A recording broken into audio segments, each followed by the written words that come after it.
Corona काल से मालदीव आर्थिक संकट से गुजर रहा है। पिछले साल वो डिफॉल्टर होने की कगार पर पहुंच गया।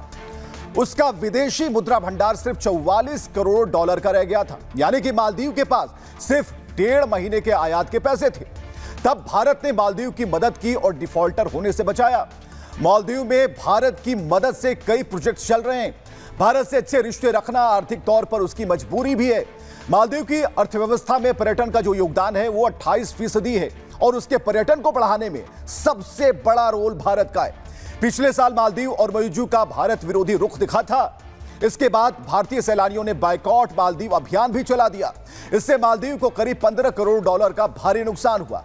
मॉरिशस चाहते हैं कि भारतीय सैलानी आते रहे और इकोनॉमी ग्रोथ करती रहे, इसलिए भारत से दोस्ती और अच्छे संबंध रखना बेहद जरूरी है। अब देखिए चीन का जो कर्ज है उसके जाल से कैसे मुक्ति मिलेगी। तो मालदीव को मदद के बहाने सबसे ज्यादा जो कर्ज है चीन ने दिया। उसके ऊपर चीन का कर्ज जो है 1.37 बिलियन डॉलर तक पहुंच गया है। मॉरिशस को समझ आ गया है कि चीन ने ऊंची दरों पर ब्याज दिया है, यानी कि जबकि भारत ने जो कर्ज दिया है उसकी जो ब्याज दर है चीन से बेहद कम है। मतलब कि पाकिस्तान श्रीलंका की तरह चीन कर्ज के जाल में फंसना चाहता है। चीन के ऊपर निर्भरता कम करने के लिए भारत से रिश्ते मजबूत कर रहा है और मोदी इस समय दुनिया के सबसे लोकप्रिय नेता है। ये कूटनीति है भारत की। वो कोई भी फैसला भावनाओं के आधार पर नहीं करते।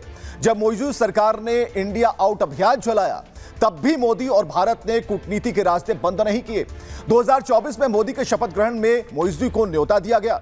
फिर अगस्त 2024 में विदेश मंत्री ने मालदीव का दौरा किया, तो इससे दोनों देशों में जो गलतफहमियां थी वो दूर हो गई और दोस्ती आगे निकल गई।